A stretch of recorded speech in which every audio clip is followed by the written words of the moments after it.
Salut à tous, bienvenue dans le podcast numéro 11 des Knit Sisters.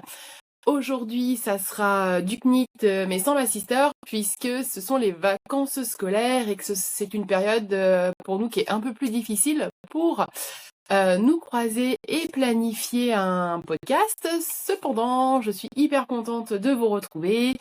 Ça reste toujours le podcast où on papote et on tricote.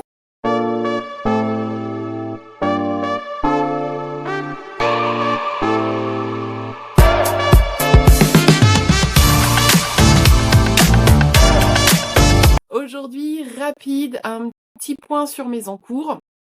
Il y en a plusieurs. Je vais vous montrer comment je suis passée d'une mono en cours à une fille qui commence tout mais qui ne finit rien. En ce moment, c'est la grosse débâcle du tricot. J'en ai partout, dans toutes les pièces. Mais j'ai du mal à rester focus et pourtant, va falloir que je me bouge un petit peu puisque on arrive à la fin du test du Snow We Dear et donc je dois absolument le terminer. En attendant, je vous présente mon Windermere Sweater, le fameux, celui que je pensais porter à Noël. Bah c'est super, on est le 21 février, voilà, je le porte enfin. Il a fini par sécher. Je vais vous faire un retour rapide sur ce sweater. Je voulais vous faire des photos, mais à Nantes, il pleut, il mouille et c'est vraiment la fête aux grenouilles. Donc c'est un peu compliqué de me mettre dehors pour faire des photos entre les... Faudrait que j'y arrive entre les gouttes. Donc, sur ce Windermere, j'adore la demi-côte anglaise. Je trouve ça trop joli sur un pull. C'est pour moi un point que je trouve vraiment top sur un pull que j'appelle un peu effortless, c'est-à-dire un pull, tu le portes et tout de suite t'es habillé, ça donne un style, un look vraiment sympa. La seule chose, et c'était mon premier pull, je pense, en demi-côte anglaise inversée, c'est qu'au blocage, ça se détend énormément. Donc je suis passée d'un pull en taille L à, je pense, sans problème, pouvoir vous dire un pull en taille XL. D'ailleurs, vous voyez, j'ai rentré les manches. Je vais essayer de prendre des photos, vous verrez, mais j'ai vraiment les mains qui sont dans le pull. Bref, je vais pas dire tout ce que je déteste, mais en tout cas des choses qui me correspondent un peu moins. Après, ça reste un très beau pull de week-end, mais on est vraiment sur des proportions qui peut-être me correspondent un petit peu moins. Donc, pour toutes celles qui voudraient se lancer dans ce pull, si vous ne prenez pas la laine conseillée, premièrement, faites bien vos calculs parce que comme moi, voilà, on m'avait conseillé le fil Rios de Malabrigo.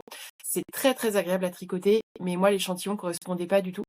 Donc, je vous rappelle que j'ai dû rajouter 2 fils de mohair que j'ai pris à la droguerie, dont un mohair normal et un mohair avec un fil de lurex parce que j'aime bien quand ça brille un peu, je trouve ça sympa.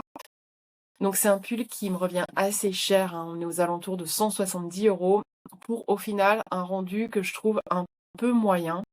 C'est la demi-côte anglaise, ça se détend énormément en blocage, comme je viens de vous le dire.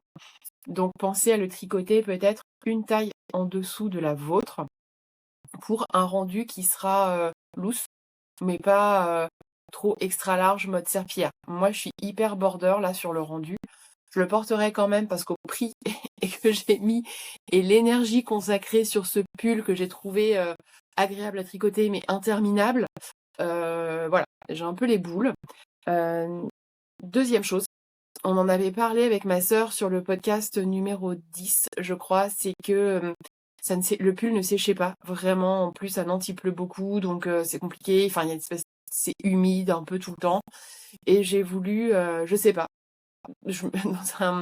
c'est pas vraiment un éclair de génie du coup, mais je me suis dit, tiens, pourquoi pas le passer au sèche-linge en mode laine, puisque j'ai un sèche-linge à condensation. Donc en fait, et pompe à chaleur surtout, c'est ça le truc.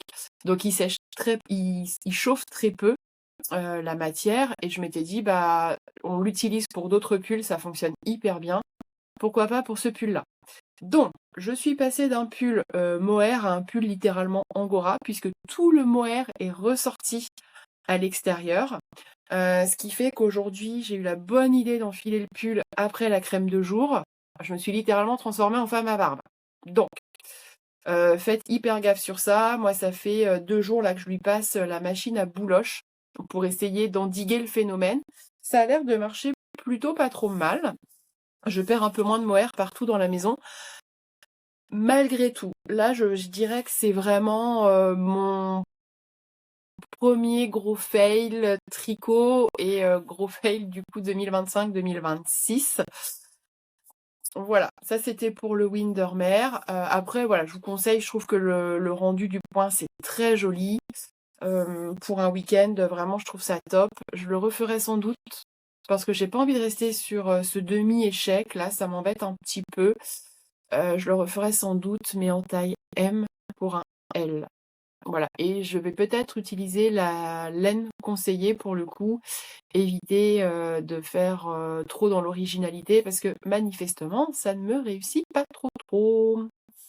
Voilà, ça c'est pour le pull que je porte. Sur le dernier podcast, je vous avais laissé aussi avec ma chaussette débutante qui est terminée. Pareil, en fait, en 2026, j'ai décidé de pas tricoter pour accumuler, ça m'intéresse pas trop, mais plutôt de tricoter pour progresser.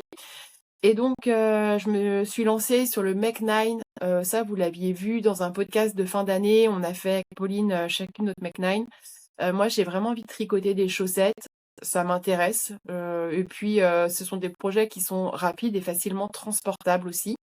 Et donc, dans le livre pardon, de Lysandre, j'ai décidé de commencer par le premier modèle de qui s'appelle Débutandre. C'est un jacquard qui est très très simple. Il y a toute une progression en vidéo que je trouve intéressante parce qu'il y a des petits tips, notamment sur le montage élastique.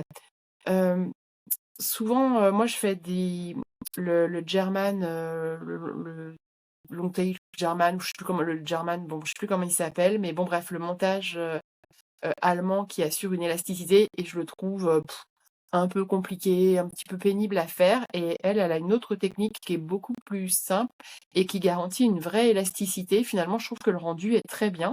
Donc j'étais plutôt contente de faire la progression vidéo pour avoir ces petits tips-là.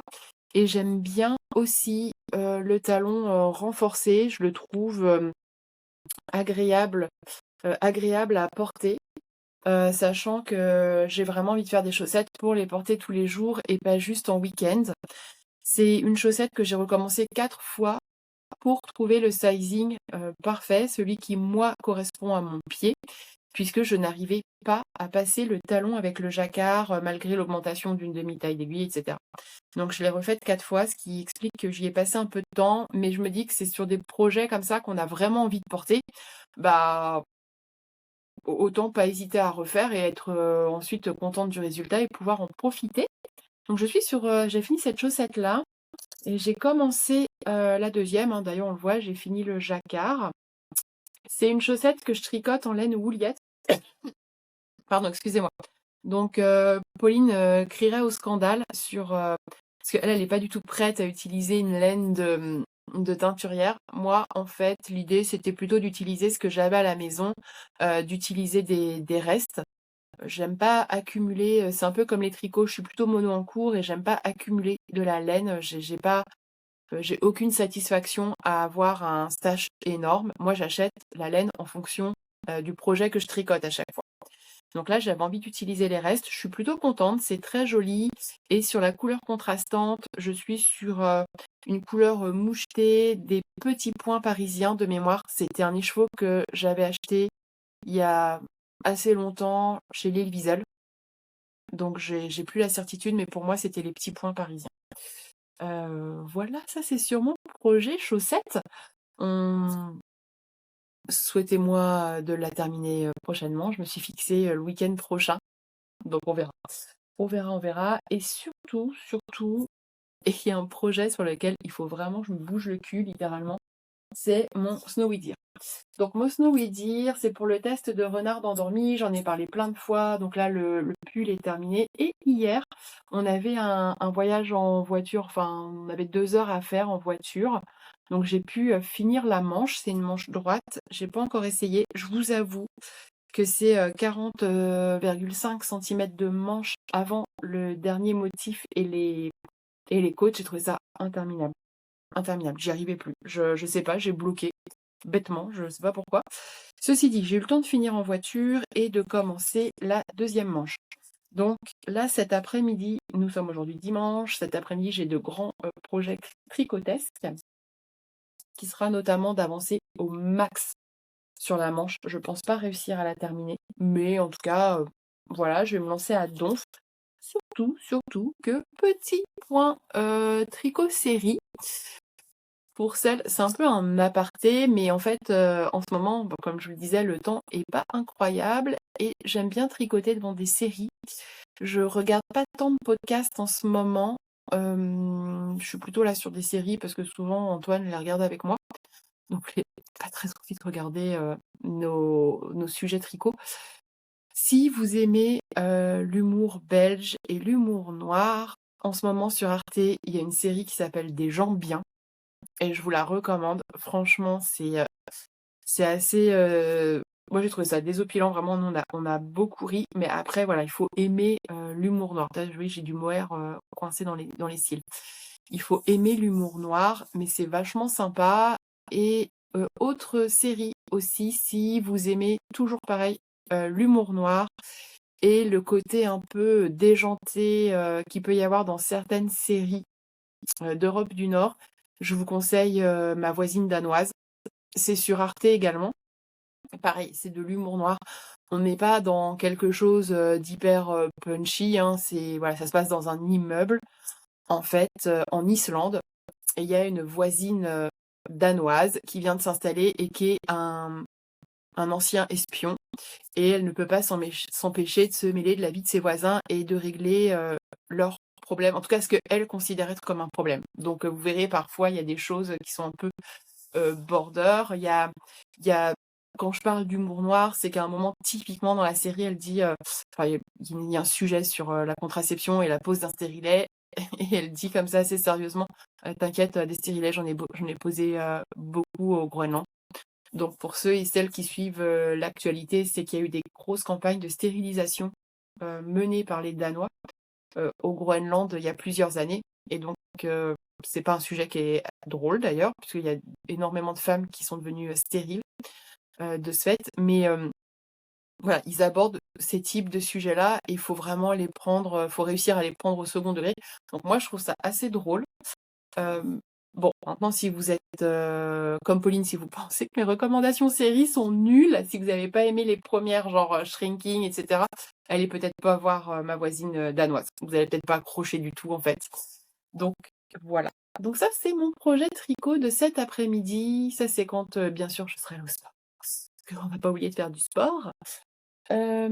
J'ai toujours mon Monday sweater. Donc vous voyez, j'en suis toujours au col parce que ce Monday sweater, je le tricote avec ma belle-sœur, qui n'a jamais, elle, tricoté de sa vie. C'est son premier pull et donc je vais, à son rythme, en fait, pour pouvoir, lui montrer, chaque étape et qu'elle puisse visualiser. Là, elle a recommencé le col, je pense 5 fois peut-être, je sais pas. Donc voilà, donc on en est toujours au col pour le moment. J'attends qu'elle ait fini ses 9 premiers rangs. C'est un col, plié, replié, donc il y a une petite étape de switch, de maille envers à faire et je l'attends pour gérer ça, en fait. Donc voilà, donc c'est encore un encours, mais ça j'avais prévenu, hein, ça sera mon encours, je pense, au long cours, c'est le cas de le dire, pour 2026 et il y a pas vraiment d'enjeu sur ça, en fait. Donc pas de problème. Alors, je profite que ma sœur n'est pas là pour vous annoncer que j'ai commencé ces cocons de naissance. Alors, j'en suis pas, très loin, hein, j'ai fait les premiers rangs. Là, il faut que je regarde, j'ai dû faire les 1, 2, 3, 4, 5, 6, 7, 9, 17, 18, 19, 20. Voilà, il me reste encore 2 rangs à faire et ensuite, on va pouvoir attaquer, je crois, les torsades. Alors, sur les cocons, donc moi, j'ai commandé le kit sur, le site, Ma Petite Laine parce qu'en fait, on ne peut pas acheter le patron seul et je voulais vraiment faire ce patron-là. J'ai vu qu'il y avait d'autres, hem, Il y avait d'autres patrons de cocon qui existaient. Je sais pas trop ce qu'ils valent. Donc, moi, j'ai décidé de rester sur ma petite laine. Et je m'étais dit que j'allais commander le premier kit. Donc, j'ai pas commandé les aiguilles, évidemment, vous vous en doutez, j'ai tout ce qu'il faut à la maison. Mais j'ai commandé la laine. Donc, j'ai choisi une laine couleur taupe parce que c'est assez neutre et je me suis dit que par rapport à leur déco et dans la mesure où Max a déjà crocheté pardon, des couvertures assez colorées, je me suis dit que j'allais rester taupe pour que ça s'accorde avec les pyjamas et la couverture. Donc, on reçoit très rapidement. Vraiment, j'ai dû commander le lundi, je pense, ou un dimanche soir, et j'ai reçu le mercredi.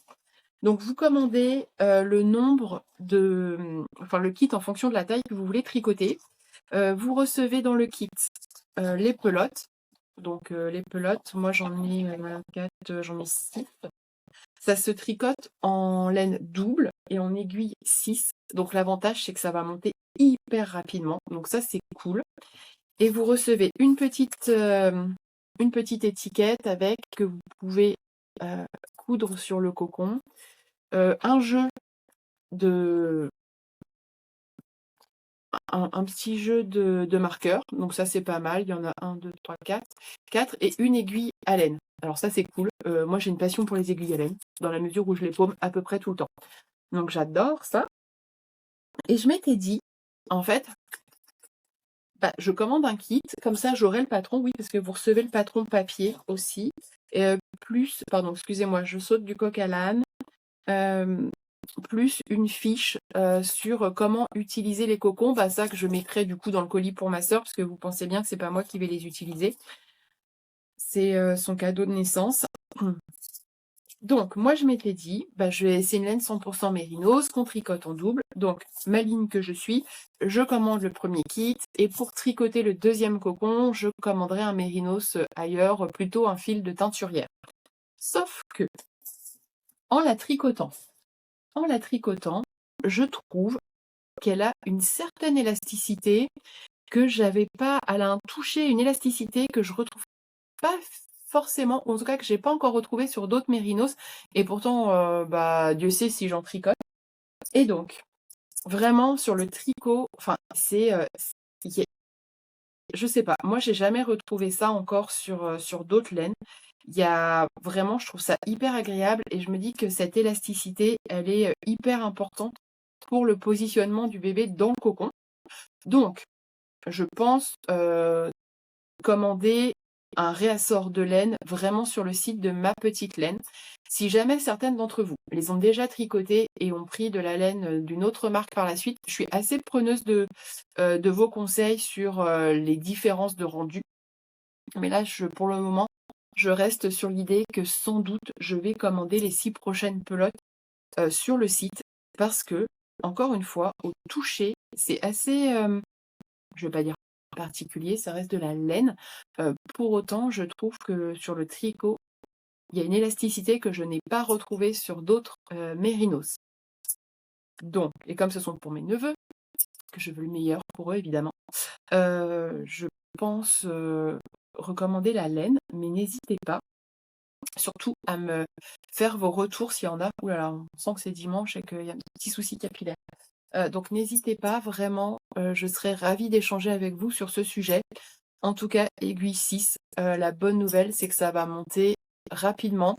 Sur la fiche, elles annoncent 8 heures de tricot. Moi, j'ai décidé de chronométrer, faut pas exagérer, mais en tout cas, d'avoir un œil quand même sur la montre à chaque fois que je prends ce tricot pour calculer un peu le temps passé. Là, pour le moment, j'y ai passé une demi-heure et j'ai le sentiment que j'ai quand même bien avancé.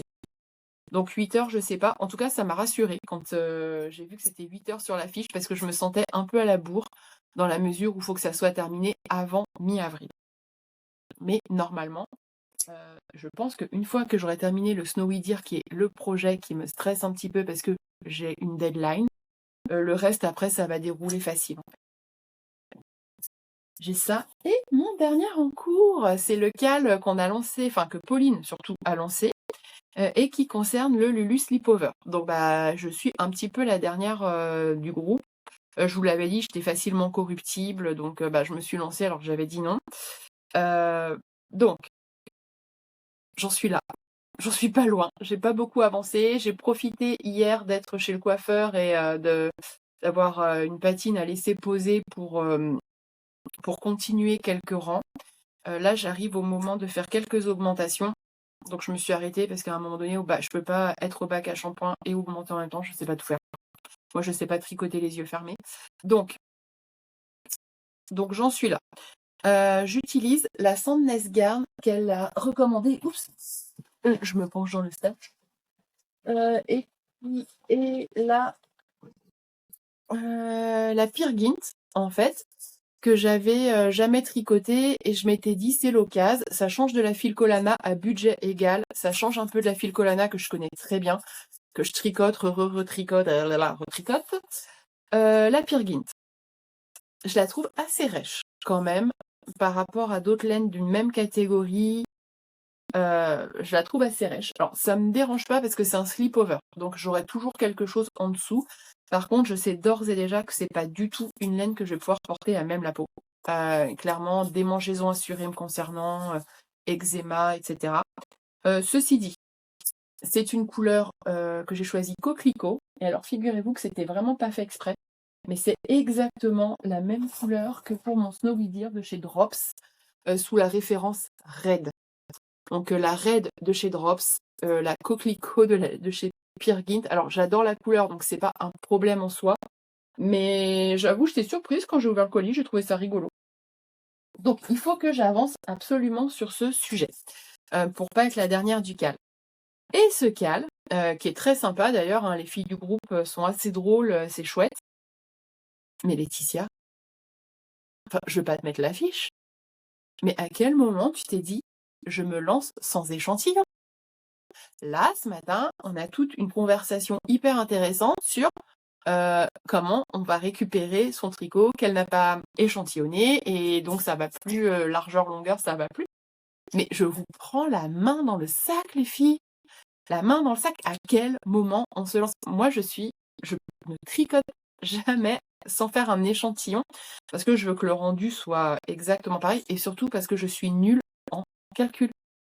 J'ai un peu honte de le dire parce que je travaille dans un métier où il faut quand même que je calcule pas mal de choses, mais je suis absolument nulle en calcul. Donc là, je regarde Katia, entre autres, etc. Lui donner des conseils et faire des équivalences. Oh les filles, moi j'arrête de commenter sur ce groupe, hein. Moi juste, je vous regarde. Parce que Laetitia, je serais toi, mais j'aurais détricoté, j'aurais refait un échantillon. Sauf que le dernier conseil qu'on te donne de faire un échantillon avant de détricoter, c'est peut-être ce genre la meilleure chose à faire pour vérifier si tu dois changer de taille d'aiguille. Mais